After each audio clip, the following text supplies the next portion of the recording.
कक्षा 10 एनसीईआरटी का पहला जो चैप्टर है रासायनिक अभिक्रिया एवं समीकरण, तो उसका अपन अभी फर्स्ट से रिवीजन करने वाला है। और केमिस्ट्री के जो 4 चैप्टर हैं उन चारों का रिवीजन अभी हम करने वाले हैं और इम्पोर्टेंट बातें ही हम यहाँ डिस्कस करने वाले हैं। ठीक है, देखिए पहला जो पॉइंट हमारे सामने निकल के आ रहा है वो है मैग्नीशियम रिबन का दहन। हमें पता है मैग्नीशियम का जो फॉर्मूला है वो क्या होता है, बेसिक फॉर्मूला होता है Mg, और दहन बात आ रहा है मतलब O2 हो गई होगा उसके साथ में, तो Mg + O2 gives us 2Mg, ये हो जाएगा मैग्नीशियम रिबन का दहन। फिर एक विधि है हमारे चैप्टर में, वो है हीट एंड ट्रायल विधि। अगर आपसे पूछे कि हीट एंड ट्रायल विधि क्या होती हैं तो आपको सीधा सा लिख देना है, असंतुलित समीकरणों को संतुलित करने की विधि को हीट एंड ट्रायल विधि कहते हैं। और चैप्टर में इसी रासायनिक समीकरण को संतुलित करके बताया गया है। ये 3Fe + 4H2O gives rice Fe3O4 + 4H2O है ना, इसी समीकरण को हीट एंड ट्रायल विधि से समीकरण करके बताया गया। तो आपसे पूछा जा सकता है कि इस समीकरण को संतुलित करो, तो आपको ये समीकरण लिख देना है। बाकी कैसे करते हैं वो भी मैं आपको बता दूंगा कि कैसे किया जाता है। फिर एक और अभिक्रिया दी हुई है। अब इस अभिक्रिया को ऐसा सीधा सीधा नहीं पूछ कर आपसे ऐसा पूछा जा सकता है, CO + 2H2 गिव्स राइस, ऊपर ताप, ये आपको जो दाब दे रखा है 340 ATM यानी एटमॉस्फेयर, फिर यहाँ दे देगा X, तो आपको X का नाम लिख देना है सीधा सीधा कि मेथेनॉल CH3O4। फिर इसके नीचे बिना बुझा हुआ चूना। पहली बात तो आपको फॉर्मूला पता होना चाहिए, बिना बुझा हुआ चूने का फॉर्मूला क्या होता है, तो वो होता है कैल्शियम ऑक्साइड CaO। और ये जो CaO है ये जो यूज़ होता है ये आपके सीमेंट निर्माण में यूज़ होता है। ये भी पूछा जा सकता है कि सीमेंट निर्माण में प्रयुक्त होने वाला यौगिक कौन सा है या पदार्थ कौन सा है, तो वो कैल्शियम हाइड्रोक्साइड है। तो CaO + H2O gives rice CaOH का होल ट्वाइस यानी कैल्शियम हाइड्रोक्साइड प्लस ऊष्मा। और ऐसी अभिक्रिया जिनमें ऊष्मा निकलती है उन्हें अपन क्या बोलते हैं, ऊष्माक्षेपी। तो ये एक ऊष्माक्षेपी अभिक्रिया का भी उदाहरण है। ठीक है, फिर देखिए अब हमें पता है हमारे घर में जो अपन करते हैं ना, पेंटिंग करते हैं यानी कड़ी करते हैं अपन, अगर देसी भाषा में कहें तो अपन लेके आते हैं ये चूना मार्केट से जो वाइट कलर का होता है। और इसके अंदर जब अपन पानी डालते हैं, आपको पता है वो जो बीकर है या जो भी है मतलब लोहे का पात्र, वो बिल्कुल गर्म हो जाता है। वो गर्म इसलिए होता है क्योंकि वहाँ से क्या निकलती है, ऊष्मा निकलती है। फिर बनता है ये वाला। फिर इसको अपन है ना, अपन जो मकान की जो दीवारें हैं उसके ऊपर अपन क्या करते हैं, पेंट करते हैं। फिर कुछ समय बाद में हम ये देखते हैं कि वहाँ से एक चमक आती है, मतलब पेंटिंग करने के बाद में घर में एक चमक होती है ना, शाइनिंग। वो चमक क्यों होती है, क्योंकि ये जो बुझा हुआ चूना है ये CO2 के साथ में जो वातावरण में होती है उसके साथ में अभिक्रिया करके बनाता है कैल्शियम कार्बोनेट। और इसी कैल्शियम कार्बोनेट के कारण दीवारों पर क्या उत्पन्न होती है, चमक उत्पन्न होती है। अब इसके जो 3 नाम है वो कौन कौन से हैं, 3-4 नाम, एक खड़िया है, मार्बल है और संगमरमर है ये। अब इसके बाद में अपन बात करते हैं कोयले का दहन। देखिए मोस्ट इंपॉर्टेंट सवाल 1 नंबर के लिए कि कोयले के दहन की अभिक्रिया क्या होती है, तो C + O2 gives rice CO2। फिर है जल का निर्माण कैसे होता है, हमें पता है जल जो है वो हाइड्रोजन और ऑक्सीजन से मिलकर बना है, तो H2 + O2 2H2 + O2 gives rice 2H2O, ये हो जाएगा जल के निर्माण का समीकरण। फिर इसके नीचे मैंने 3 अभिक्रिया एक साथ लिखी है तो ये तीनों जो अभिक्रिया है ये किसका एग्जाम्पल है, देखिए इनमें ऊष्मा उत्पन्न हो रही है यानी ऊर्जा उत्पन्न हो रही है, इसमें भी ऊष्मा उत्पन्न हो रही है और इसमें भी। तो ये जो तीनों की तीनों अभिक्रिया हैं, ये तीनों अभिक्रिया हैं आपके ऊष्माक्षेपी अभिक्रिया। कौन सी है, प्राकृतिक गैस का दहन। ये मोस्ट इंपॉर्टेंट सवाल है इस साल के लिए, तो मुझे लगता है कि 1 नंबर में ये आ जाएगा। Methane + 2O2 gives rice O2 CO2 + 2H2O + ऊर्जा, ये हो जाएगा आपका प्राकृतिक गैस का दहन।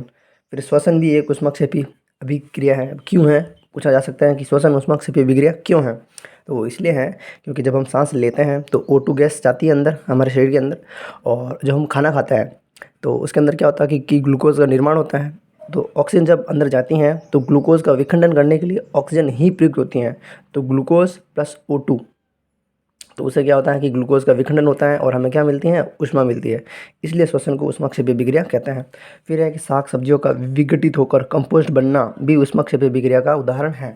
यानी मोटा मोटा अगर अपन देखें तो ऊष्माक्षेपी अभिक्रियाओं के 3 उदाहरण हमें देखने को मिलते हैं, प्राकृतिक गैस का दहन, ऊष्माक्षेपी और साग सब्जियों का विघटित होकर कंपोस्ट बनना। फिर उसके नीचे अपनी एनसीईआरटी में फेरस सल्फेट को जब अपन ऊष्मा देते हैं तो क्या बनता है, Fe2O3 + SO2 + SO3। अब इसमें क्या होता है कि जो फेरस सल्फेट होता है वो हमेशा जल के क्रिस्टल के साथ में पाया जाता है यानी FeSO4 + 7H2O। अब इसका जो कलर है वो एक्चुअल में जो कलर होता है इसका हरा रंग होता है। कैसा होता है? हरा रंग। लेकिन जैसे ही अपन इसको गर्म करते हैं तो यहाँ से H2O जो है, H2O यानी जल के अणु जो है वो बाहर निकल जाते हैं। इसके कारण इसका जो हरा जो कलर है वो गायब हो जाता है। तो प्रश्न पूछा जा सकता है आपसे। फिर देखिए, फिर मैंने ये तीनों अभिक्रिया एक साथ में लिखी है। क्यों लिखी है? क्योंकि ये जो तीनों अभिक्रिया हैं ये अभिक्रिया है ऊष्मा शोषी, यानी ऐसी अभिक्रिया है जिसमें ऊष्मा का शोषण होता है, ऊष्मा शोषी अभिक्रिया कहलाती हैं। तो देखिए, कैल्शियम कार्बोनेट, अब अगर आपको कैल्शियम कार्बोनेट को तोड़ना है तो इसको आपको ऊष्मा देनी पड़ेगी। इससे क्या बनेगा? CaO + CO2। फिर है, जैसे ये अभिक्रिया नहीं है, ये बस एक एग्जाम्पल है, एक उपयोग है किसका?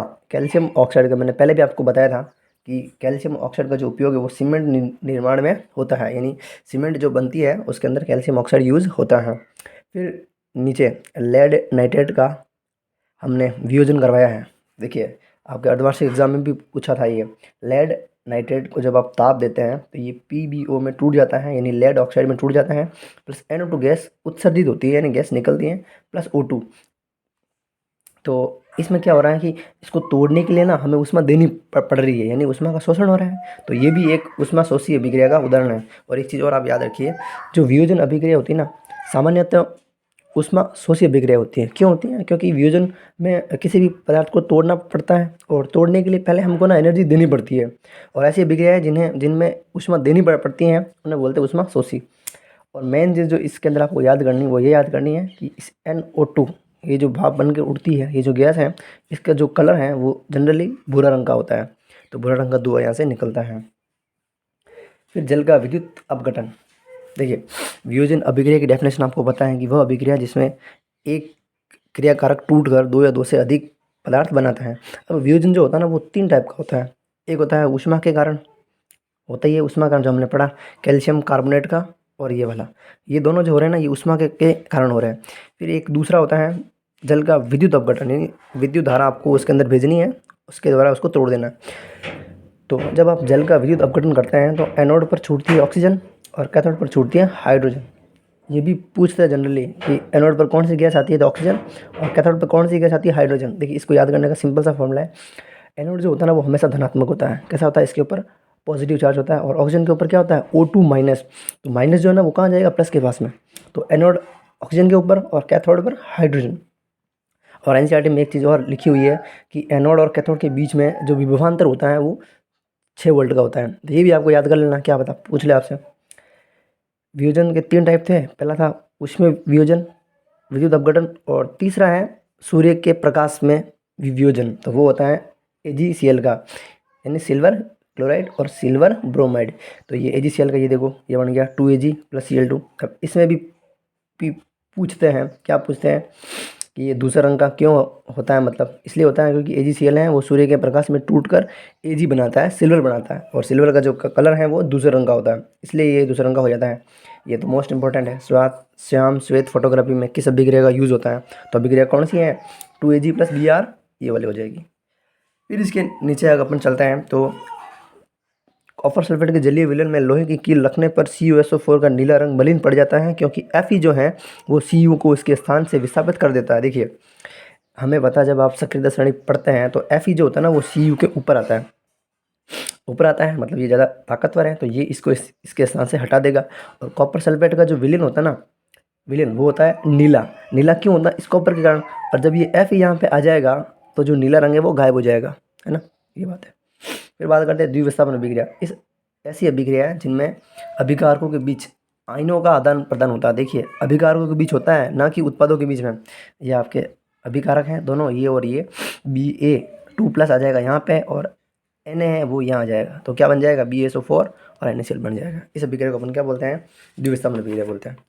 इसके बाद में आगे अपन बात करते हैं अवक्षेपण अभिक्रिया। देखिए, इस साल के लिए ये भी मेरे को इंपॉर्टेंट अभिक्रिया लग रही है ना, इंपॉर्टेंट। देखिए, समझते इसको। ऐसी अभिक्रिया जिनमें अविलेय अवक्षेप का निर्माण होता है अवक्षेपण अभिक्रिया कहलाती है। सीधी सीधी है।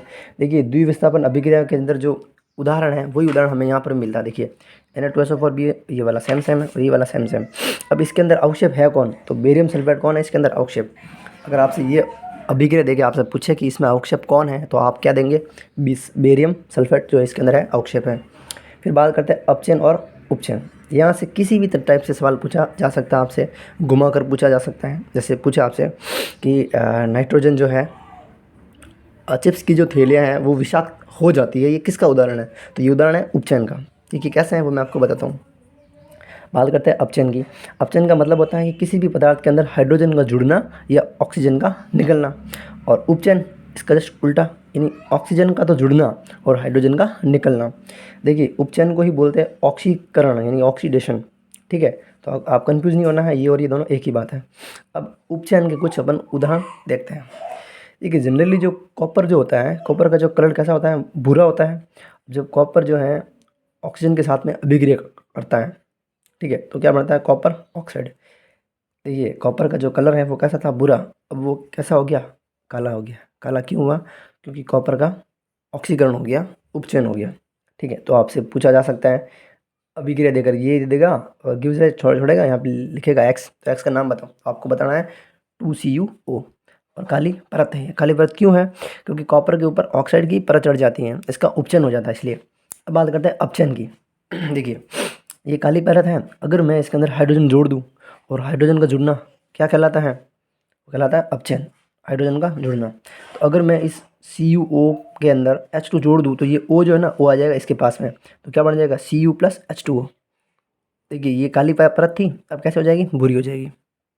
ओके, अब बात करते हैं रेडॉक्स की। ऐसी अभिक्रिया है जिनके अंदर अपचयन और उपचयन साथ साथ में होता है, यानी ये भी होगा, यानी ये भी होगा और ये भी होगा, दोनों होंगे साथ में। एक ये इम्पोर्टेंट सवाल बनता है। इस साल क्या है कि एक 3 नंबर का सवाल भी पूछा जाना है, तो वो 3 नंबर का सवाल जो है वो रेडॉक्स अभिक्रिया से या फिर जो संक्षारण और विकृत गंधिता है वहाँ से पूछे जाने के पूरे पूरे चांसेस हैं। तो देखिए क्या है, CuO+H2O तापन, Cu+H2O के आधार पर अपचयन और उपचयन को समझाओ। देखिए, अब आपको कैसे समझाना है, तो देखिए, ये आपका कॉपर ऑक्साइड CuO। अब इससे क्या बन रहा है? Cu बन रहा है। इससे ऑक्सीजन निकल रही है। यहाँ से जब अपन यहाँ आते हैं तो हम देखते हैं कि इसके अंदर से ऑक्सीजन निकल रही है, और ऑक्सीजन का निकलना क्या कहलाता है? अपचयन कहलाता है। मतलब CuO का यहाँ पर क्या हो रहा है?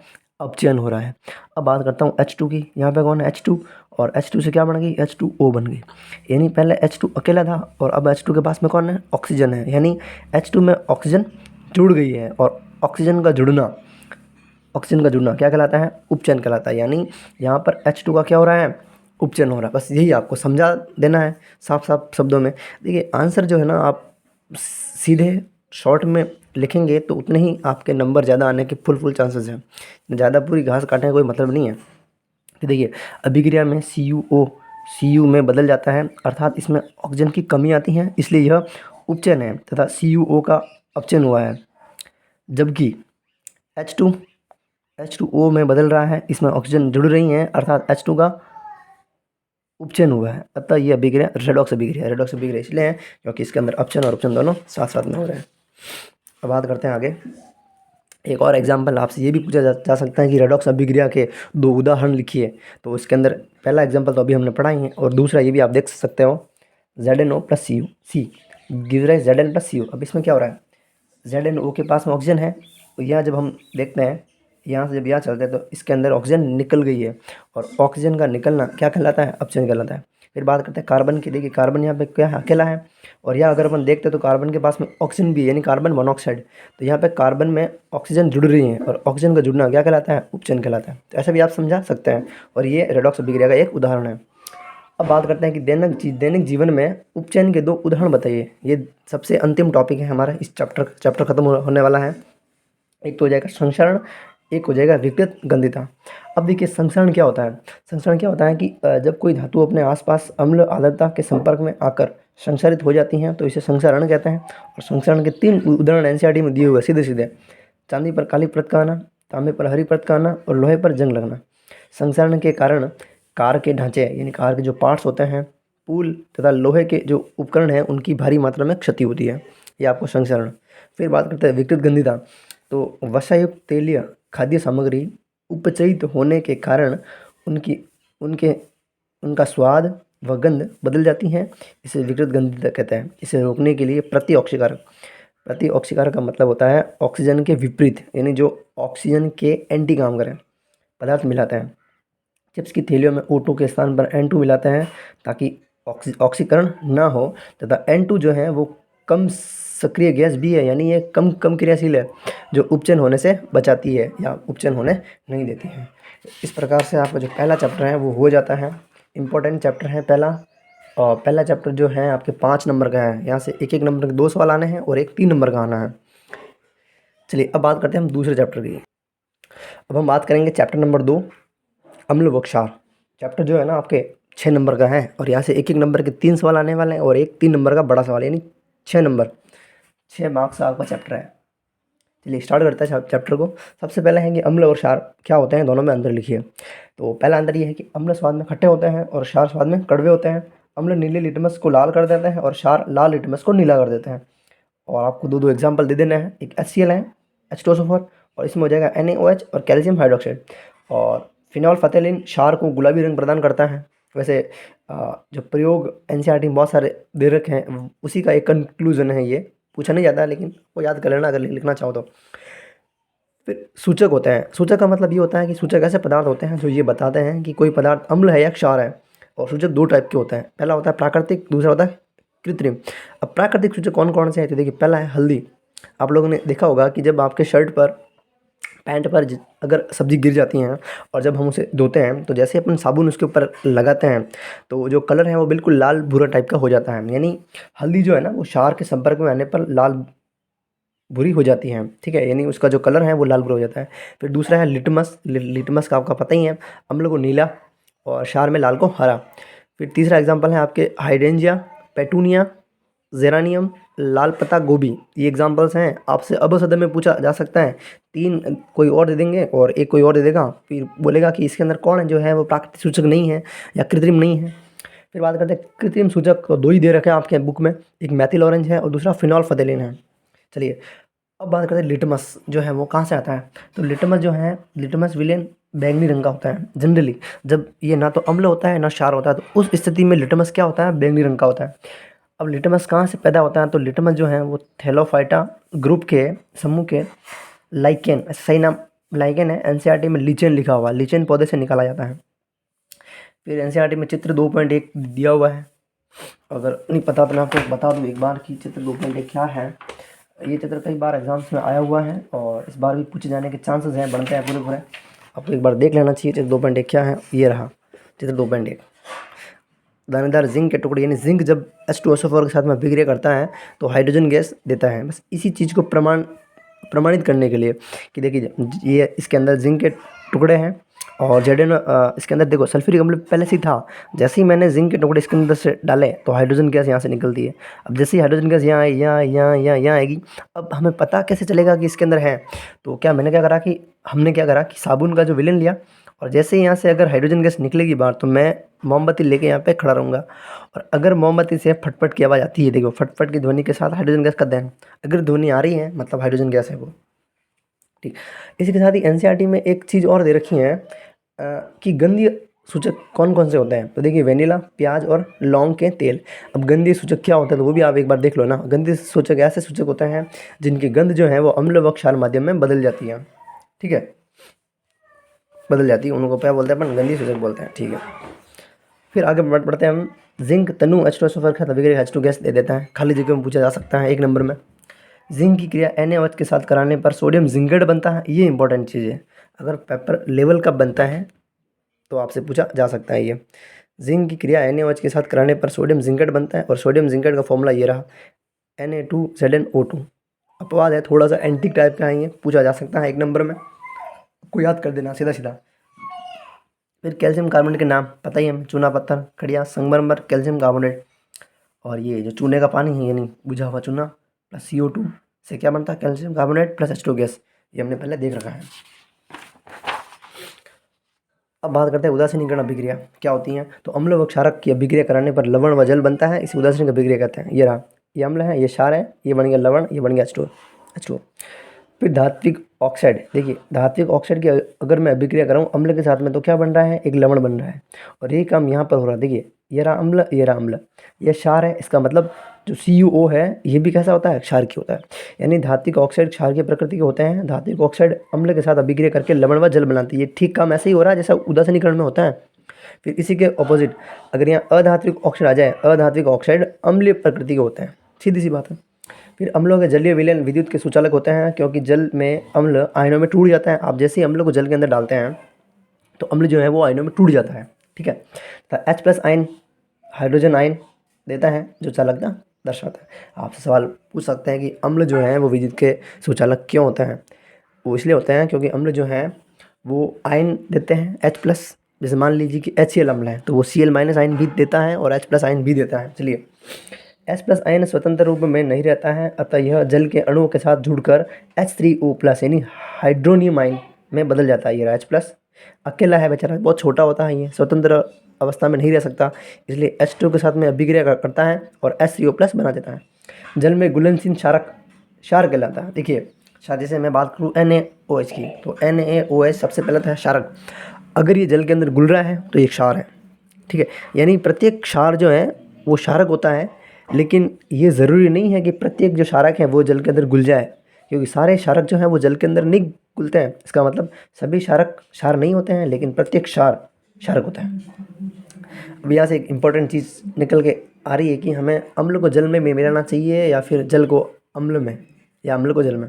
तो अम्ल को जल में मिलाना चाहिए, वो भी धीरे धीरे ज़्यादा जल को हिलाते हुए।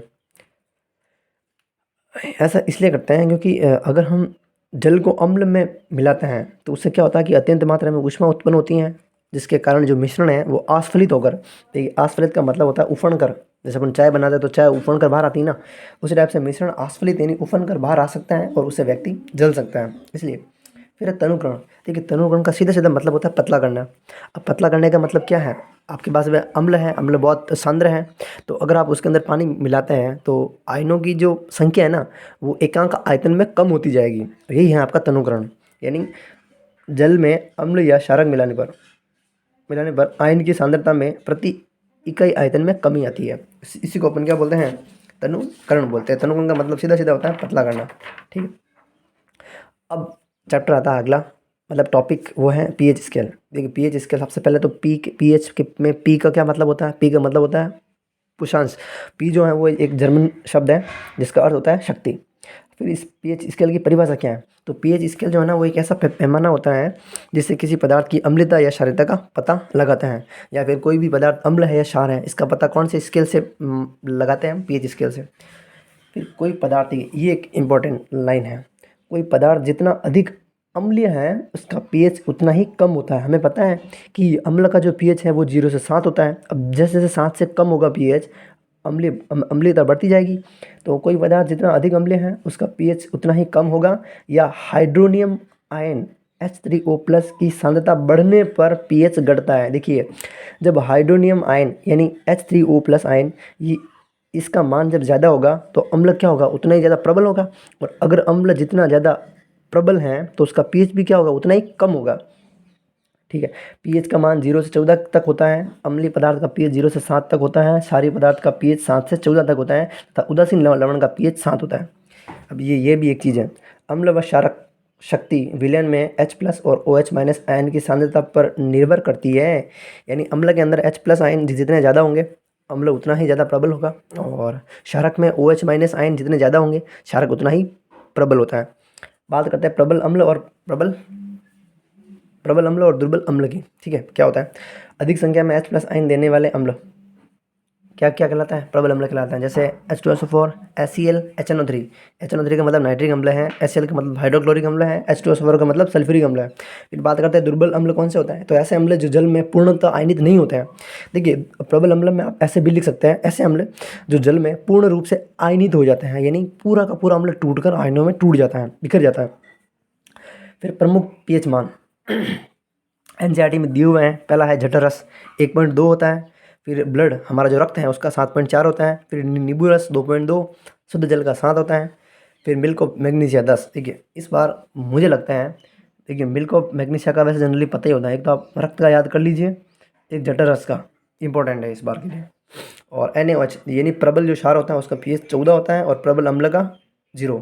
आपसे पूछा जा सकता है प्रबल अम्ल का पीएच क्या होता है, तो 0। और प्रबल क्षारक का कितना होता है, तो 14 होता है। ये टॉपिक प्रिंट हर साल प्रश्न पूछे ही जाते हैं यहाँ से। क्या है कि दैनिक जीवन में पीएच के महत्व क्या है। पहला महत्व है कि पौधे और पशु पीएच के प्रति संवेदनशील होते ही हैं भाई, सीधी सी बात है। अब क्या कैसे होते हैं, तो वो आप देखना, हमारा जो शरीर है यानी मानव शरीर 7 से 7.8 पीएच के बीच कार्य करता है तथा जब वर्षा जल का पीएच 5.6 से कम हो जाता है तो वह जो वर्षा है वो अम्लीय वर्षा कहलाती है। और वर्षा जल जब है ना नदी तालाबों या सागरों में पहुंचता है तो सागरों का जो जल है ना उसका भी पीएच क्या करता है, ये घटा देता है। अब बेचारे जो जलीय जीव हैं उनको फिर ज़िंदगी जीने में बाधा उत्पन्न होती है और उनकी मृत्यु हो जाती है, क्योंकि पीएच का मान जब कम होता है तो अम्लता बढ़ जाती है। अब जैसे हम भी है, अगर अम्लीय वर्षा अगर हमारे ऊपर भी गिरे तो हमें जो है वो चर्म संबंधित रोग हो सकते हैं, जैसे चर्म रोग वगैरह हैं ये। शुक्र ग्रह पर जीवन संभव नहीं है क्योंकि वहाँ H2SO4 के मोटे श्वेत व पीले बादलों से बना हुआ वायुमंडल है, इसलिए ये इंपॉर्टेंट तो ये चीज़ है। पाचन में पीएच का महत्व, हमारा उदर HCl अम्ल स्रावित करता है जो भोजन के पाचन में सहायक होता है, सीधी बात है। लेकिन अपच की स्थिति में यानी जब भोजन का पाचन बराबर नहीं होता है तो उस समय फिर HCl तो निकल ही रहा है, अब कुछ काम ही नहीं आ रहा है तो HCl की मात्रा बढ़ जाएगी। यानी अपच की स्थिति में HCl की मात्रा बढ़ने के कारण उदर में जलन के कारण दर्द होता है। इसके उपचार में दुर्बल क्षारकों जैसे मिल्क ऑफ मैग्नीशिया, NaHCO3 यानी बेकिंग सोडा का उपयोग करते हैं। फिर नीचे है दंत क्षय का महत्व, यानी तीसरा, मुंह के पीएच का मान 5.5 से कम होने पर दांतों का इनेमल संक्षारित होने लगता है। देखिए हमारे दांतों के ऊपर जो परत होती है उसी को बोलते हैं इनेमल, और इनेमल जो होता है वो हमारे शरीर का सबसे कठोरतम पदार्थ होता है, ठीक है।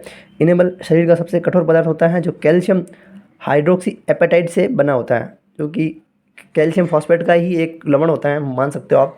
मुंह में उपस्थित बैक्टीरिया भोजन के पश्चात मुंह में उपस्थित खाद्य पदार्थों को निम्नीकरण करके अम्ल उत्पन्न करते हैं।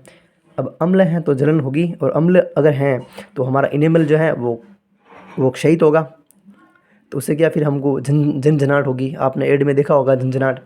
इस प्रभाव को दूर करने के लिए क्षारकीय दंत मंजन का प्रयोग करना चाहिए। ये हो गया।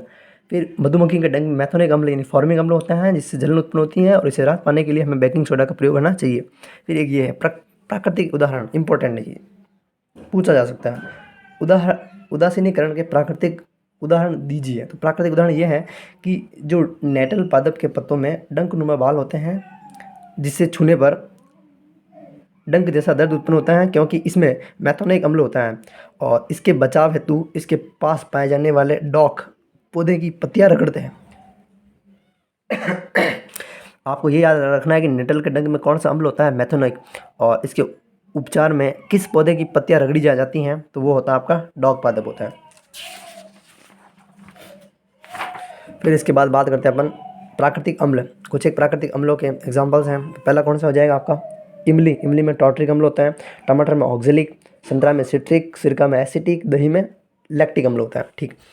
फिर समुद्री जल से प्राप्त नमक उसमें घुले हुए लवणों व अपद्रव्यों यानी अशुद्धियों के कारण भूरे रंग का होता है, और इसे हम क्या बोलते हैं, खनिज नमक बोलते हैं। देखिए पूछ सकते हैं खनिज नमक क्या होता है, तो समुद्रों से जो नमक में प्राप्त होता है स्टार्टिंग में जनरली उसके अंदर बहुत सारी अशुद्धियाँ होती हैं, बड़े बड़े क्रिस्टल होते हैं, और उसी का जो रंग है वो कैसा होता है, भूरा।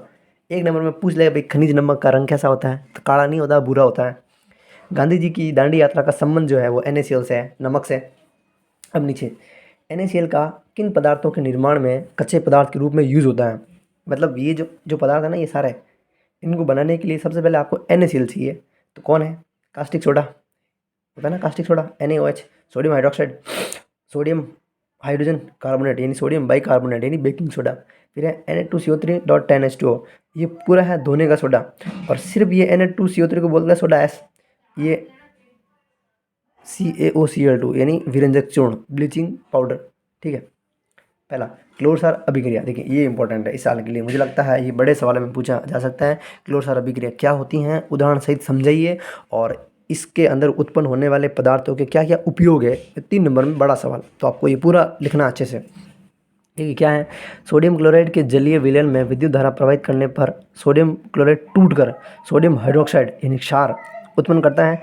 इस प्रक्रिया में क्लोरीन यानी क्लोर है यहाँ पे, क्लोर तथा NaOH यानी क्षार बनता है, इसलिए इसे क्लोर क्षार अभिक्रिया कहते हैं। देखिए ये रहा 2NaCl + H2O क्या बना, NaOH एक क्षार है, ये क्लोरीन है और ये हाइड्रोजन गैस है। क्लोरीन गैस एनोड पर तथा हाइड्रोजन गैस कैथोड पर। मैं पहले भी आपको बता चुका हूँ कि एनोड जो होता है वो कैसा होता है, पॉजिटिव, और क्लोरीन से क्या बनता है, क्लोराइड आयन जो माइनस होता है, तो माइनस वाला आएगा प्लस के ऊपर। ठीक है, अब क्लोरीन का क्या क्या यूज़ है। पहला यूज़ है जल की स्वच्छता में, पीवीसी यानी पॉलीवाइनिल क्लोराइड, जो तारों के ऊपर नहीं होता, केबल के ऊपर, वो रोगाणुनाशक में। सीएफसी यानी क्लोरोफ्लोरोकार्बन। स्विमिंग पूल, आपको पता है स्विमिंग पूल बिल्कुल साफ़ होता है क्योंकि उसके अंदर क्लोरीन गैस डाली जाती है। कीटनाशक में। फिर है हाइड्रोजन के उपयोग खाद के लिए, अमोनिया यानी NH3 के रूप में, ईंधन में और मार्गरीन में। NaOH के उपयोग मेन 3 ही हैं, साबुन और अपमार्जक बनाने में, कागज़ बनाने में और धातुओं से ग्रीस हटाने में। इंपॉर्टेंट प्रश्न है इस साल के लिए क्योंकि 3 नंबर का सवाल आने वाला है इस चैप्टर से, क्या पता यही आ जाए सीधा सीधा। फिर आगे बात करते हैं विरंजक चूर्ण यानी ब्लीचिंग पाउडर, फॉर्मूला CaOCl2। देखिए इस चैप्टर से ना कभी कभी सवाल ऐसे भी आता है कि इधर 4 नाम आपको देंगे, विरंजक चूर्ण, बेकिंग सोडा, धोने का सोडा, और इधर देंगे आपको फॉर्मूला, आपको फिर क्या करना, उनको मिलाना है ऐसे ना। तो बुझा हुआ चूना पर क्लोरीन गैस की क्रिया से विरंजक चूर्ण बनता है। ये रहा calcium hydroxide plus Cl2 gives rice, ये आपका बन गया विरंजक चूर्ण और ये आपका H2O। क्या क्या यूज़ है, तो पीने के पानी को जीवाणु मुक्त करने में, कपड़ों का रंग विरंजन करने में यानी उड़ाने में, और उपचाय के रूप में। फिर बात करते हैं बेकिंग सोडा की। NaHCO3 इसका फॉर्मूला होता है, सोडियम हाइड्रोजन कार्बोनेट इसका नाम है। NaCl plus H2O plus CO2 plus NH3 से ये बनता है अमोनियम क्लोराइड और आपका ये sodium hydroxide carbonate, sorry hydrogen carbonate, यानी आपका बेकिंग सोडा। क्या है ये बेकिंग सोडा, दुर्बल असंसारक क्षारीय लवण है। असंसारक का मतलब होता है कि ये क्षयित नहीं करता, मतलब नुकसान नहीं पहुँचाता है।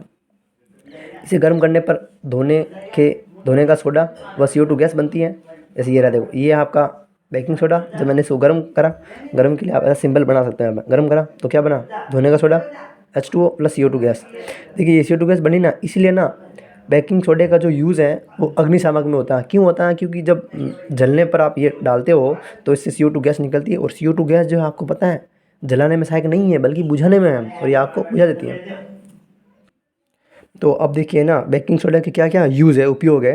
तो खाने को शीघ्र पकाने में यानी जल्दी पकाने में, अग्निशामक में मैंने अभी आपको बताया क्योंकि CO2 गैस बनती है, पेट की अम्लता को दूर करने में, केक व पावरोटी को फुलाने में क्योंकि यहाँ से CO2 गैस निकलती है, कचौरी वगैरह जो होती है ना उनको फुलाने में भी यही यूज़ होता है। फिर बेकिंग पाउडर बनाने में, देखिए बेकिंग पाउडर बनाने में यही होता है। क्या होता है तो बेकिंग पाउडर जो है वो बेकिंग सोडा और टार्टरिक अम्ल का मिश्रण, 1 नंबर में पूछा जा सकता है। बेकिंग पाउडर किसका मिश्रण होता है, तो बेकिंग सोडा और टार्टरिक अम्ल। फिर बात करते हैं धोने का सोडा, फॉर्मूला होता है ये रहा Na2CO3.NH2। बेकिंग सोडा को गर्म करने पर यह बनता है, यानी बेकिंग सोडा कहाँ गया, ये रहा बेकिंग सोडा। हमने जब इसको गर्म करा, ये गर्म करा तो क्या बना, Na2CO3, CO2 गैस और H2O से ये एक सारे लवण होता है। अब प्रश्न पता है, अगर जब टफ पेपर बनता है ना तो वहाँ आपको ऐसे पूछा जा सकता है कि नहीं 2 क्षारीय लवणों के उदाहरण दीजिए। तो धोने का सोडा है और ये बेकिंग सोडा, दोनों क्षारीय है, ध्यान रखना। ये देखिए ये भी एक क्षारीय लवण है और ये भी एक क्षारीय लवण है।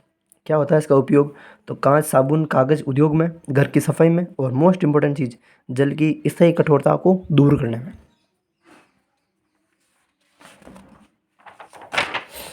अंतिम टॉपिक बच रहा है हमारा इस चैप्टर का।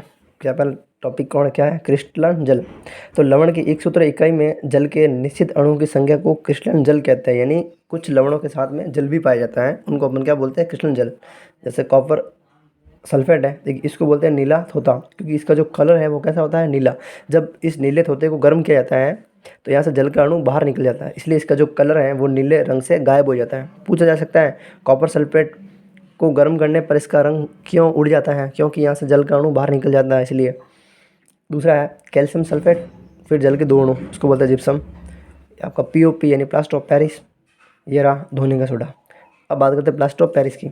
जिप्सम को देखिए यहाँ वैसे 373 केल्विन भी आप कर सकते हो, 373 केल्विन या 100 डिग्री सेंटीग्रेड पर जल गर्म करने पर यह जल के अणु त्याग कर कैल्शियम सल्फेट अर्धहाइड्रेट, जल का आधा अणु है ना, अर्धहाइड्रेट बनता है। इसे POP यानी प्लास्टर ऑफ पेरिस कहते हैं। इसमें वापस जल मिलाने पर जिप्सम बनती है। देखिए ये आपका प्लास्टर ऑफ पेरिस है, मैंने वापस जल मिलाया, यानी जल के डेड अणु, तो क्या बन गया, जिप्सम बन गया। अब इसके उपयोग, डॉक्टर टूटी हुई हड्डियाँ जोड़ने में प्लास्टर ऑफ पेरिस का प्रयोग करते हैं, खिलौने बनाने में, सजावट का सामान बनाने में, और सतह को चिकना बनाने में। ठीक है, अब 2 चैप्टर हो गए हमारे, ये भी चैप्टर 6 नंबर का है और पहला जो चैप्टर था वो 5 नंबर का, यानी 11 नंबर का मैटर तो हो गया है और मुझे नहीं लगता कि यहाँ से बाहर कोई सवाल जाने वाला है। अब हम बात करते हैं चैप्टर नंबर 3 की, धातु और अधातु। देखिए ये जो चैप्टर है ये 4 नंबर का है, यहाँ से एक एक नंबर के 2 प्रश्न आने हैं और एक सवाल आना है 2 नंबर का, ठीक है। 4 नंबर क्या है इसके अंदर खास। सबसे पहले बात करते हैं धातु और अधातु क्या होता है। तो धातु के गुण आपसे पूछे जा सकते हैं, जो कि एक सिंपल सा सवाल है। पहला गुण ये है, तो धातु का जो पहला गुण है कि धात्विक चमक। धातु जो कैसे होते हैं, चमकीले होते हैं। नंबर 1, धातु की सतह चमकदार होती हैं। धातु के इस गुणधर्म को बोलते हैं धात्विक चमक। आपको क्या करना है, धात्विक चमक लिखना है, फिर लाइन खींचनी है और क्या लिखना है कि धातु चमकीले होते हैं, ठीक है। ये आपका हो गया पहला गुण। दूसरे गुण की अगर मैं बात करूँ तो वो है कि धातुएं सामान्यतः कठोर होती हैं, ठीक है। तीसरा गुण आघात वर्धनीयता। आघात वर्धनीयता का मतलब ये होता है कि धातुओं का वह गुण जिसके कारण उन्हें पीट कर चादर में बदला जा सकता है, वो क्या कहलाता है, आघात वर्धनीय। देखिए 3 गुण हो गए। अब चौथा गुण क्या है, तन्यता। तन्यता का मतलब ये होता है कि धातुओं का वह गुण जिसके कारण उन्हें खींचकर तारों में बदला जा सकता है, तन्यता कहलाता है। देखिए 4 गुण हो गए। और एक एंटीक चीज़, 1 ग्राम सोने से 2 किलोमीटर लंबा तार खींचा जा सकता है। 4 गुण हो गए। अब है कि धातु जो होती हैं वो ऊष्मा और विद्युत की सुचालक होती हैं। तो देखिए ये धातु ऊष्मा के सुचालक होते हैं, इनका गलनांक बहुत ज़्यादा होता है। ये भी एक गुण है, धातु के गलनांक और क्वथनांक उच्च होता है। सिल्वर तथा कॉपर ऊष्मा के सबसे अच्छे चालक है। ये प्रश्न यहाँ से पूछा जा सकता है कि कौन से धातु ऊष्मा के सर्वाधिक सुचालक होते हैं। सिल्वर, कॉपर, सोना, एल्यूमिनियम। ये आपके 2 ही दिए हुए, ये 2।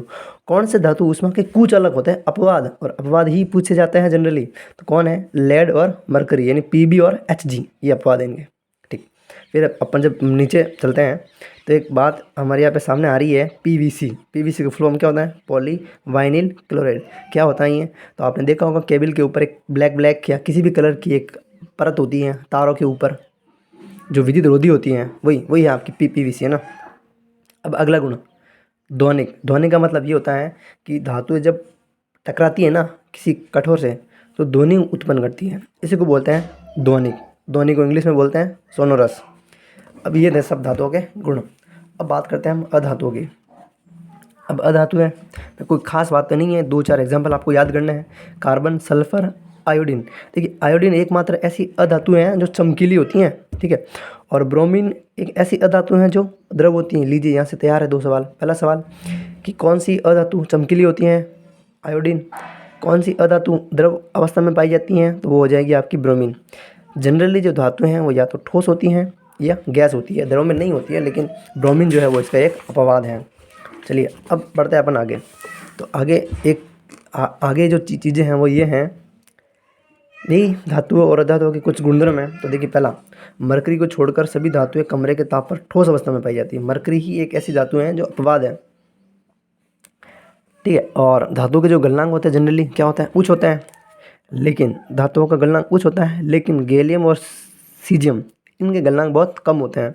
और इनको अगर आप हथेली पे रखते हो ना तो ये पिघलने लगती हैं। फिर आयोडीन अधातु होते हुए भी चमकीला होता है, ये रहा अपवाद। कार्बन ऐसी अधातु हैं जो विभिन्न रूपों में विद्यमान रहती हैं और प्रत्येक रूप को अपरूप कहते हैं। मैंने कहा ना, किसी भी तत्व का भिन्न भिन्न रूपों में पाया जाना अपरूप कहलाता है। तो कार्बन के अपरूप भी होते हैं। देखिए कार्बन के कौन कौन से अपरूप हैं, यह सबसे कठोर है कौन, हीरा कार्बन का एक अपरूप है, यह सबसे कठोर होता है। और प्राकृतिक पदार्थ है, यह सबसे कठोर प्राकृतिक पदार्थ है, इसका गलनांक और क्वथनांक बहुत ज़्यादा होता है।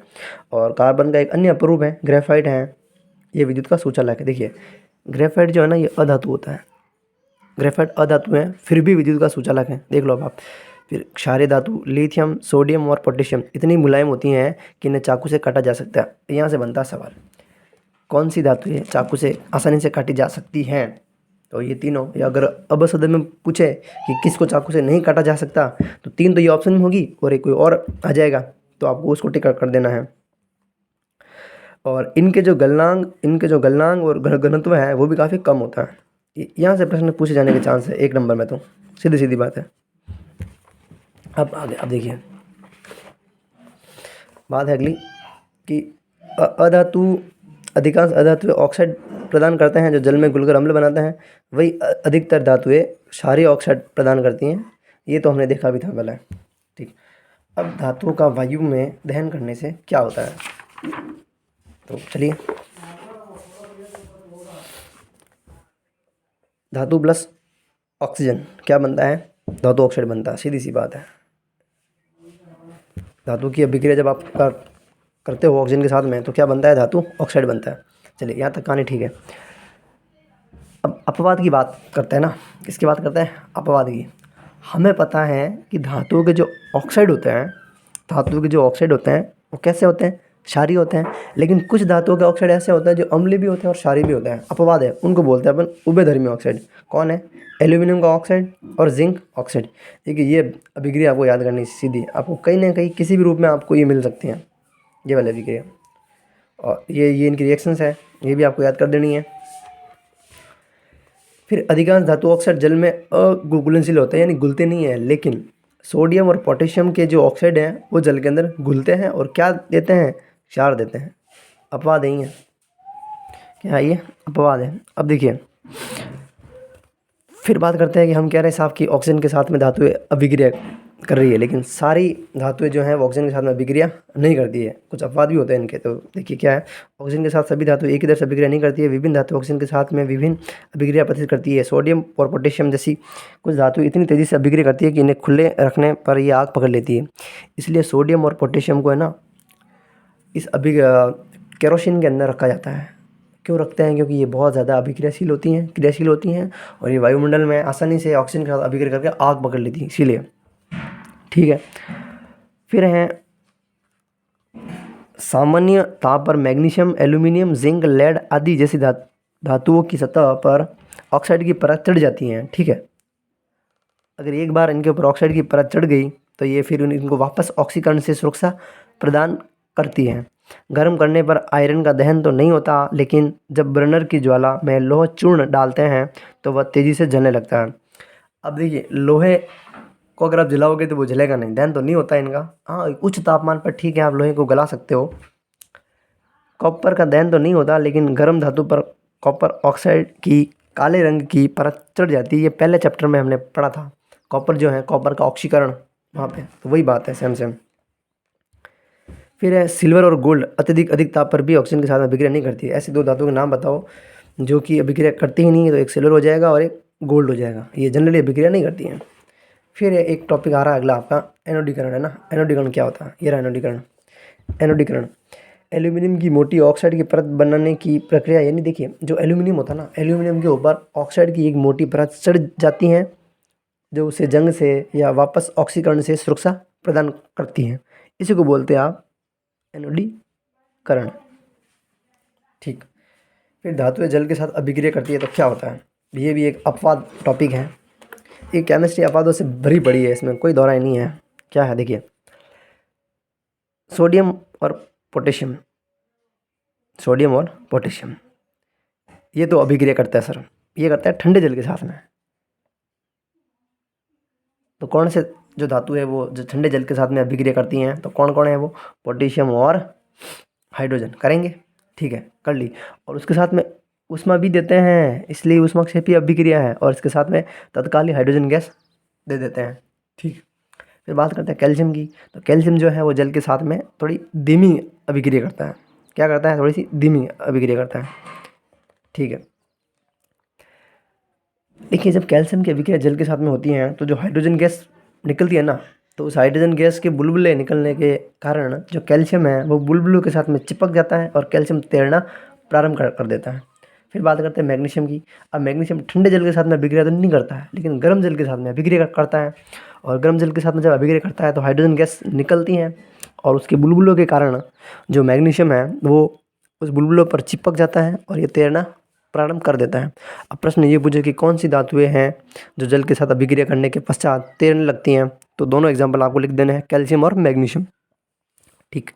देखिए ठंडे जल के साथ में कौन था? कैल्शियम, सॉरी सोडियम और पोटेशियम। गर्म जल के साथ में कौन था? कैल्शियम। ठीक है। और मैग्नीशियम नहीं, कैल्शियम जो था ना वो अभिक्रिया तो कर रहा था जल के साथ में, लेकिन थोड़ी धीमी कर रहा था। फिर मैग्नीशियम ये ठंडे जल के साथ में अभिक्रिया नहीं करता, लेकिन गर्म जल के साथ में करता है। फिर आता है एल्यूमिनियम, आयरन और जिंक। ये सब क्या करता है कि ना तो ठंडे जल के साथ में अभिक्रिया करते हैं ना गर्म जल के साथ में। ये अभिक्रिया करता है भाप के साथ में। ठीक। फिर आता है साहब कुछ, देखिए ये रहा एल्यूमिनियम और ये Fe, ये भाप के साथ में। और ये अभिक्रिया हमने पढ़ी थी पहले चैप्टर में। फिर आते हैं कुछ जो बिक्री करते ही नहीं है, कौन है वो? लेड, कॉपर, सिल्वर और गोल्ड। ये अगला टॉपिक क्या होता है, जब धातुएं अम्लों के साथ में बिक्री करती हैं। धातु जो है अम्ल के साथ में, हमें पता है धातु जब अम्लों के साथ बिक्री करती हैं तो लवण और हाइड्रोजन गैस देती है। लेकिन ऐसा है एक अम्ल ऐसा है जो अभिक्रिया करने के पश्चात हाइड्रोजन गैस नहीं देता है। कौन है वो? अपवाद है ये, अपवाद है नाइट्रिक अम्ल। देखो क्या होता है,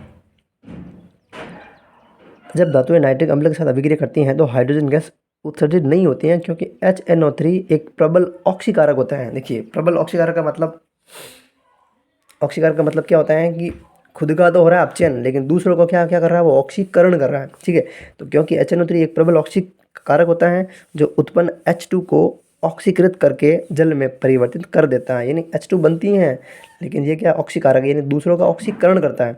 तो इस H2 को ये दे देगा O, तो क्या बन जाएगा? जल बन जाएगा। इसलिए इसके अंदर है ना हाइड्रोजन गैस उत्पन्न नहीं होती है। और स्वयं नाइट्रोजन के किसी ऑक्साइड N2O, NO, NO2 में अपचित हो जाता है। लेकिन मैग्नीशियम और मैग्नीज अति तनु HNO3 के साथ अभिक्रिया करके H2 गैस देते हैं। फिर बुलबुले बनने की दर मैग्नीशियम के साथ सबसे अधिक होती है। इस स्थिति में अभिक्रिया सबसे अधिक ऊष्माक्षेपी होती है। अभिक्रियाशीलता इस क्रम में घटती है। मैग्नीशियम, एल्यूमिनियम, जिंक और फेरम देख लेना आपको। फिर कॉपर जो है वो तनु HCl के साथ अभिक्रिया नहीं करता। देखिए जब टफ पेपर बनता है ना, टफ, तो यही से सवाल पूछे जाते हैं, कौन सी धातु तनु HCl के साथ अभिक्रिया नहीं करती? जब टफ से टफ पेपर बनता है उस समय। यहाँ से एक सवाल बन रहा है सीधा सीधा, एक्वारेजिया क्या होता है? एक्वारेजिया को बोलते हैं रॉयल जल। क्या होता है ये? 3:1 में 3 भाग होता है HCl के और 1 भाग होता है HNO3। क्या बोलते हैं इसको? रॉयल जल। इंग्लिश में नाम है एक्वारेजिया, हिंदी में नाम है भभकता द्रव, भभकता अम्ल। क्या करता है ये? सोने, चांदी, प्लेटिनम जैसी धातुओं को गलाने में समर्थ है। ठीक है, फिर आगे अपन अगर देखें और आगे एक श्रेणी आ रही है सक्रियता श्रेणी। क्या होती है? तो सक्रियता श्रेणी एक ऐसी सूची है जिसमें धातुओं को उनकी क्रियाशीलता के आधार पर अवरोही क्रम में व्यवस्थित किया जाता है। अवरोही क्रम का मतलब होता है घटता क्रम। सबसे ज़्यादा ये है, फिर घटा घटा घटा घटा घटा ये। तो देखिए सक्रियता श्रेणी में सबसे ऊपर धातु कौन सी है? पोटेशियम है। फिर सोडियम, कैल्शियम। सबसे नीचे कौन है? गोल्ड है। बीच वाली ये रही। ठीक है, सक्रियता श्रेणी की डेफिनेशन पूछी जाती है, याद कर लेना। सक्रियता श्रेणी एक ऐसी सूची है जिसमें धातुओं को उनकी सक्रियता क्रम में अवरोही क्रम से सेट किया जाता है। कुछ सवाल है, निम्न अभिक्रियाओं के समीकरण लिखिए भाप के साथ आयरन। तो हमने कहा था Fe + H2O, फिर Fe3O4 प्लस, वही अभिक्रिया है इसमें ना। फिर धातु और अधातु कैसे अभिक्रिया करती है, इसे स्टार्ट हो रहा। देखिए मैं बात करता हूँ NaCl के ना, आयनिक यौगिक। अब स्टार्ट होता है आयनिक यौगिक कैसे बनते हैं ना, आयनिक यौगिक। हम बात करेंगे सबसे पहले NaCl की ना, NaCl की। NaCl जनरली अगर मैं देखूँ यहाँ से, ये आपका Na में पता है जो कितने होता है इलेक्ट्रॉन? 2, 8, 1। बात करता हूँ Cl में, Cl में होते हैं 2, 8 और 7। अब अष्टक पूरा करने के लिए देखिए इसके पास में 1 इलेक्ट्रॉन है, इसको अष्टक पूरा करने के लिए चाहिए 7 इलेक्ट्रॉन, इसको अष्टक पूरा करने के लिए चाहिए 1 इलेक्ट्रॉन। अगर ये यहाँ से 1 इलेक्ट्रॉन को त्याग दे तो इस सोडियम का अष्टक पूरा है, और जो Cl है अगर ये इसको 1 मिल जाए तो इसका अष्टक भी पूरा है। तो क्या करता है जो Na है ना, ये अपना 1 इलेक्ट्रॉन दे देता है इसको। जब ये इलेक्ट्रॉन दे रहा है तो इसके ऊपर कौन सा चार्ज आ जाएगा? प्लस, और ये इलेक्ट्रॉन ले रहा है तो इसके ऊपर कौन सा चार्ज आ जाएगा? माइनस वाला। तो इस हिसाब से क्या होता है यहाँ पर, Na जो है वो बदल जाएगा Na+, और 1 इलेक्ट्रॉन ये निकाल देगा। और Cl जो है, Cl क्या करेगा? 1 इलेक्ट्रॉन ले रहा है और क्या बना देगा? ये Cl- बना देगा ये। इस प्रकार से जिस यौगिक का निर्माण होता है वो देखो आप, Na के ऊपर एक जो अतिरिक्त इलेक्ट्रॉन है वो कहाँ जाएगा? आपके Cl के पास में। Cl के पास में 1, 2, 3, 4, 5, 6 है ना, 5, 6 और 7 है, और ये वाला जो इलेक्ट्रॉन है ये आ जाएगा यहाँ पर। तो क्या बन जाएगा हमारे पास? NaCl बन जाएगा। अब ये NaCl जो है ये कैसे बना? आयनों से तो बना है, आयनों से। तो इस प्रकार के यौगिक को अपन क्या बोलते हैं? आयनिक यौगिक बोलते हैं। ठीक है, ये होता है आपके आयनिक यौगिक। आयनिक यौगिक के जो उदाहरण हैं अगर आप देखें तो एक सोडियम क्लोराइड हो जाएगा और एक हो जाएगा आपके मैग्नीशियम क्लोराइड।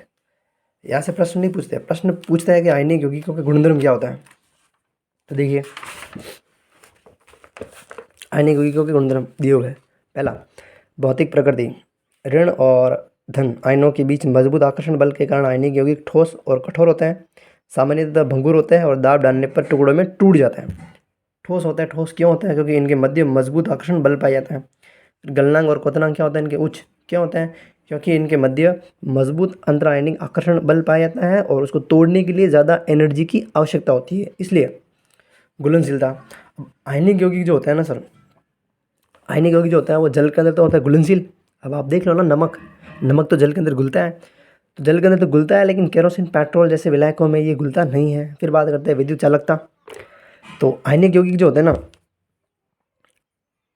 वो ऐसे सामान्य तो वो कुछ अलग होते हैं, लेकिन जब आप उनको जल के अंदर घोलते हैं, जब हम उनको जल के अंदर घोलेंगे तो आयनों में टूट जाएंगे, और आयनों में टूट जाएंगे तो आयन जो होते हैं ना वो विपरीत इलेक्ट्रोड की ओर गमन करेंगे। अगर माइनस है तो वो जाएगा एनोड की ओर, प्लस है तो वो जाएगा कैथोड की ओर। और अगर आयन गमन कर रहे हैं, इसका मतलब वो सुचालक है। तो आयनिक यौगिक जो होते हैं ना, आयनिक यौगिक, वो विलेनों में उनका जो विलेन होता है वो होता है सुचालक, अदरवाइज कुचालक होता है। अब है आगे धातुओं की प्राप्ति। देखिए यहाँ अब देखते हैं तो जनरली दो डेफिनेशन मिलती है, तो खनिज है और एक अयस्क है। खनिज क्या होता है कि पृथ्वी की भूपट्टी में प्राकृतिक रूप से पाए जाने वाले तत्वों या यौगिकों को खनिज कहते हैं। सीधा सीधा इसमें कोई चेंजेस करने की आवश्यकता नहीं है। और ऐसे खनिज जिनके अंदर किसी विशेष धातु की मात्रा ज़्यादा मात्रा में होती है और उसे निकालना लाभदायक होता है, उसे अपन बोलते हैं अयस्क। ठीक है जी। अब है कि धातुओं का निष्कर्षण। सबसे पहले अयस्क होगा, अयस्क का शुद्धिकरण होगा, सांद्रण होगा, फिर उससे धातु के ऑक्साइड निकलेंगे, फिर उनका अपन करेंगे, वहाँ से ऑक्सीजन को बाहर निकालेंगे, यानी अपचयन करेंगे, फिर हमें धातु प्राप्त होगी। तो देखिए 3 श्रेणियाँ होती है धातुओं की जनरली। पहली है कि सक्रिय श्रेणी के नीचे आने वाली धातुएं सबसे कम अभिक्रियाशील होती हैं और ये स्वतंत्र अवस्था में पाई जाती है। सवाल पूछे कि स्वतंत्र अवस्था में पाई जाने वाली धातुओं के उदाहरण बताइए, तो गोल्ड हो जाएगा, चांदी हो जाएगा, प्लेटिनम और कॉपर हो जाएगा। ठीक है। फिर कॉपर एवं सिल्वर अपने सल्फाइड और ऑक्साइड के अयस्क के रूप में संयुक्त अवस्था में भी पाए जाते हैं। कौन? कॉपर और एजी। सक्रिय श्रेणी में सबसे ऊपर की धातु है पोटेशियम, सोडियम, कैल्शियम, मैग्नीशियम और एल्यूमिनियम इतनी अधिक अभिक्रियाशील होती हैं कि कभी भी स्वतंत्र तत्व के रूप में नहीं पाई जाती है। 2 बन गया। अब तीसरा, सक्रिय श्रेणी के मध्य की धातु है, जैसा जिंक है, आयरन है, पीबी है आदि, अभिक्रियाशीलता की मध्यम साइज की होती हैं और इनके जो अयस्क हैं वो जनरली ऑक्साइड, सल्फाइड और कार्बोनेट के रूप में पाए जाते हैं। आप देखेंगे कि कई धातुओं के अयस्क जो हैं वो ऑक्साइड होते हैं। क्यों होते हैं ऑक्साइड? क्योंकि ऑक्सीजन जो है ना, ऑक्सीजन की अत्यधिक अभिक्रियाशीलता एवं पृथ्वी पर इसके प्रचुर मात्रा में पाए जाने के कारण ऐसा होता है। यानी धातुओं के जो ऑक्साइड, धातुओं के जो अयस्क हैं वो ज़्यादातर ऑक्साइड क्यों होते हैं? क्योंकि ऑक्सीजन जो है ना वो भूपट्टी पर अधिक मात्रा में पाई जाती है और क्रियाशील भी होती हैं, इसीलिए। चलिए अब देखिए, अब काम की बातें करते हैं अपन। पूरा पाठ पढ़ने की आपको ज़रूरत है नहीं। अब यहाँ से एक डेफिनेशन आती है गैंग की, है ना, कि गैंग क्या होता है। ये रहा गैंग, गैंग है ना, कि गैंग क्या होता है। गैंग का मतलब होता है कि जब आप खनिज अयस्क को ज़मीन में से बाहर निकालते हैं तो उनके साथ में कुछ अशुद्धियाँ होती है ना। क्या होती है? उनके साथ में कुछ अशुद्धियाँ होती है और उन्हीं अशुद्धियों को अपन बोलते हैं गैंग। ठीक है। यानी अगर आपको धातु का निष्कर्षण करना है तो सबसे पहले ना आपको अशुद्धियों को हटाना पड़ेगा, अशुद्धियों को हटाना पड़ेगा। ठीक। अब हम बात करते हैं कि सक्रिय श्रेणी में नीचे आने वाली धातुओं का निष्कर्षण कैसे होता है। आपको कुछ नहीं करना है।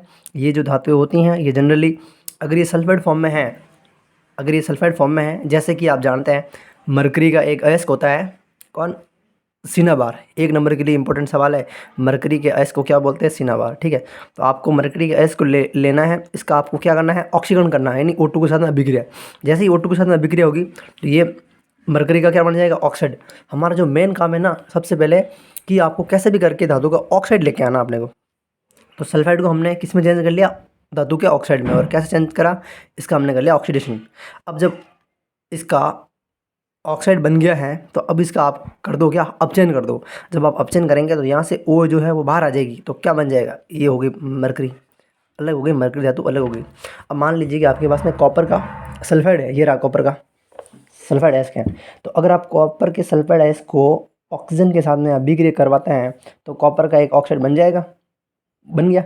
और कॉपर के ऑक्साइड को अगर आप आगे, और कॉपर के ऑक्साइड को अगर आप आगे अपचयन करवाते हैं तो क्या बन जाएगी, कॉपर बन जाएगी। तो सबसे जो नीचे आने वाली जो धातुएं हैं आप उसको बस ऑप्शन करवा दो उनका, पहले तो उनको ऑक्साइड में चेंज करो, फिर उसका ऑप्शन करवा दो, धातु प्राप्त हो जाएगी।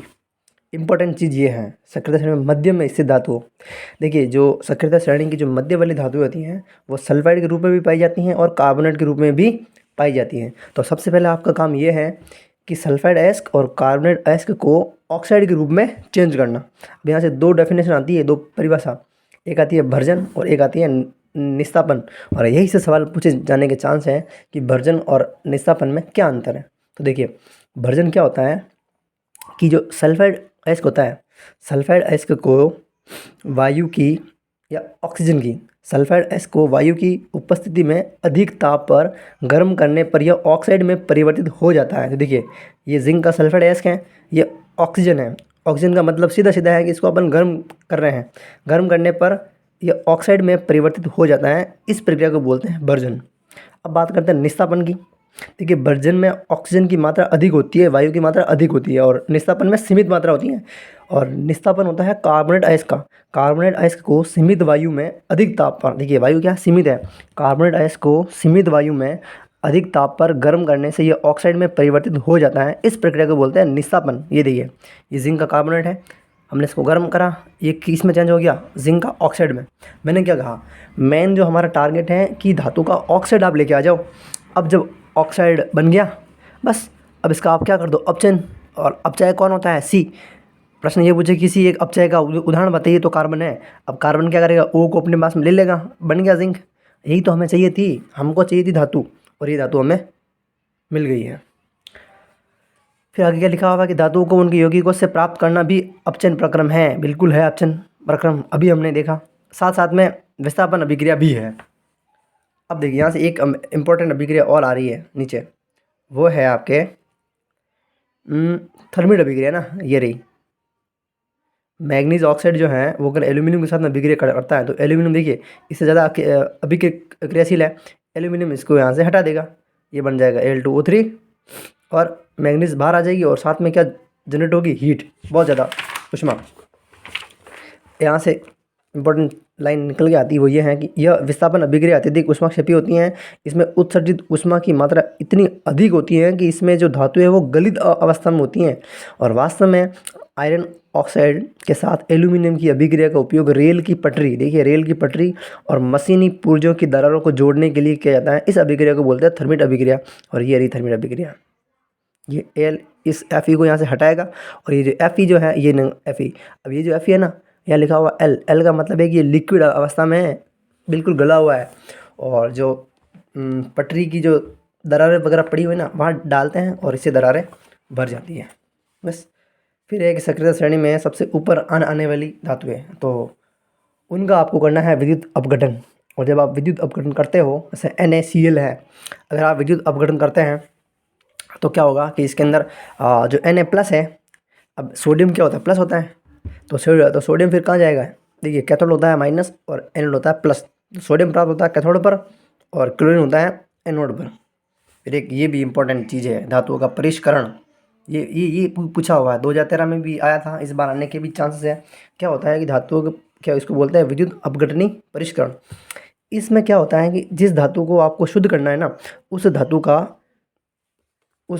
आपको विलयन लेना है, उस धातु का आपको विलयन लेना है। जैसे देखिए मान लीजिए कि मेरे को करना है कॉपर को, तो कॉपर का विद्युत अपघटनी परिष्करण, तो उसके लिए मैं क्या करता हूँ कि कॉपर सल्फेट का विलयन लेता हूँ मैं, ठीक है। इसके अंदर कॉपर सल्फेट का विलयन है, ठीक है, ले लिया। विलयन लेने के बाद में जब मैं इसके अंदर विद्युत धारा प्रवाहित करता हूँ, जैसे ही मैंने विद्युत धारा इसके अंदर प्रवाहित करी, तो कॉपर सल्फेट जो है ना, तो कॉपर सल्फेट टूटेगा, तो क्या बनेगा, Cu2+, बनेगा ना Cu2+। अब Cu के ऊपर कौन सा आयन है, 2+, और हमें पता है कि एनोड होता है पॉजिटिव और कैथोड होता है निगेटिव, तो Cu जो है वो उसके ऊपर है पॉजिटिव चार्ज, तो वो जाएगा कैथोड के ऊपर, ठीक है, वो चला जाएगा कैथोड के ऊपर। तो अशुद्ध धातु को एनोड तथा शुद्ध धातु की पतली परत को कैथोड के रूप में बनाया जाता है। धातु के लवण विलयन का उपयोग विद्युत अपघट्य के रूप में, मैंने कहा ना विद्युत अपघट्य, यानी वो कोई वही कॉपर सल्फेट। विद्युत अपघट्य में जब विद्युत धारा प्रवाहित की जाती हैं तो एनोड पर स्थित अशुद्ध धातु विद्युत अपघट्य में घुल जाती हैं और इतनी ही मात्रा में शुद्ध धातु विद्युत अपघट्य से कैथोड पर निक्षेपित हो जाती है। कहाँ होती है? कैथोड के ऊपर। विलय विलय अशुद्ध विलय में चली जाती हैं तथा अविलय अशुद्ध एनोड तली पर निक्षेपित हो जाती है। इसे बोलता है एनोड पंख। ये डेफिनेशन पूछते हैं। विद्युत अपघटन परिष्करण में एनोड तली पर निक्षेपित होने वाली अशुद्धियों को एनोड पंख कहा जाता है। बस। संचरण हमने पढ़ा है पहले चैप्टर में। संचरण क्या होता है? खुली वायु के कुछ दिन छोड़ देने पर सिल्वर की वस्तुएं काली हो जाती हैं। सिल्वर का वायु में उपस्थित सल्फर के साथ अभिक्रिया कर सिल्वर सल्फाइड की परत बनने के कारण ऐसा होता है। देखिए ये एजी जो है ना, एजी वायु के संपर्क में आने पर काली हो जाती है। क्यों होती है? क्योंकि सल्फाइड बनता है, Ag2S बनता है, इसीलिए। कॉपर वायु में उपस्थित आर्द्र कार्बन डाइऑक्साइड के साथ अभिक्रिया करता है जिससे भूरे रंग की चमक धीरे धीरे खत्म हो जाती है। इस पर हरे रंग की परत चढ़ जाती है और यह हरा पदार्थ कौन है? Basic copper carbonate. Basic copper carbonate क्या होता है? तो वो यही होता है कि कॉपर के ऊपर कॉपर जो है वो CO2 के साथ में अभिक्रिया करता है और भूरे रंग की जो चमक है वो धीरे धीरे खत्म हो जाती है और हरे रंग की परत चढ़ जाती है, जो कि बेसिक कॉपर कार्बोनेट होता है। फिर इसके बाद है कि जंग क्या होता है? वही है, लंबे समय तक आर्द्र वायु में रहने के कारण लोहे पर भूरे रंग के पत्र की पदार्थ की परत चढ़ जाती है, जिसे हम जंग बोलते हैं। ये भी कोई ज़्यादा खास है नहीं, धीरे धीरे हो जाएगा। अब सवाल बनता है, छोटे सवाल यही से बनते हैं सीधे सीधे, कोई ज़्यादा वो नहीं इसमें कि इसमें सवाल इतना क्या है। संक्षारण से सुरक्षा, पेंट करके, तेल लगाकर, ग्रीज लगाकर, यश लेपन है, क्रोमियम लेपन है, एनोडीकरण है, ये इससे आप क्या है कि जंग से सुरक्षा कर सकते हो। यहाँ से जो सवाल बनता है ना, मेन सवाल ये है कि यश लेपन क्या होता है? कुछ नहीं है, लोहे और इस्पात के ऊपर है ना आपको जिंक की एक परत चढ़ा देते हैं, जिससे क्या होता है कि उसको सुरक्षित किया जा सके और कुछ जंग नहीं लगे, मेन चीज़। फिर यहाँ से मिश्र धातु के भी प्रश्न बनते हैं। और एक चीज़ और, लोहा जो हम प्राप्त करते हैं ना जनरली, वो बहुत एक नरम होता है मतलब, और उसे कठोर बनाने के लिए क्या करते हैं हम, उसके अंदर 0.05% कार्बन मिलाते हैं ताकि वो क्या हो जाए? कठोर हो जाए। फिर उसके बाद में एक मिश्र धातु है जिसको बोलते हैं स्टेनलेस इस्पात। स्टेनलेस इस्पात जो है वो किसकी मिश्र धातु है? तो लोहा, निकल और क्रोमियम, ये इसकी मिश्र धातु होती है। अब मिश्र धातु होती क्या है? तो दो या दो से धातु या अधातु को जब एक निश्चित अनुपात में मिला लिया जाता है तो मिश्र धातु बन जाती है। ठीक। फिर सोना, सोने की शुद्धता मापते हैं अपन कैरेट में। शुद्ध सोना होता है 22 कैरेट का, लेकिन इंडिया में होता है 22 कैरेट का। शुद्ध सोना 24 कैरेट का होता है, लेकिन इंडिया में 22 कैरेट का है। बाकी 2% क्या है? तो उसमें तांबा या सिल्वर मिलाते हैं। फिर बात करते हैं अमलगम। अमलगम क्या होता है? तो शुद्ध धातु की अपेक्षा उसके अंदर मिश्र धातु की विद्युत चालकता गलना कम होता है। अमलगम होता है कि किसी भी धातु को ना आप पारे के साथ में ले लो, तो वो अमलगम है। फिर कुछ एक मिश्र धातु के एग्जाम्पल दिए हुए आपके पास में, जैसे पहला है पित्तल। पित्तल बनता है कॉपर और जिंक से, कॉपर और जिंक से। फिर दिया हुआ तांबा, तांबा और टिन से बनता है आपका कांसा। और मेन चीज़ तो ये रही, मैं सोल्डर, सोल्डर बनता है PB और T, यानी सोल्डर क्या मानता है? CT मानता है, शीशा और टिन से।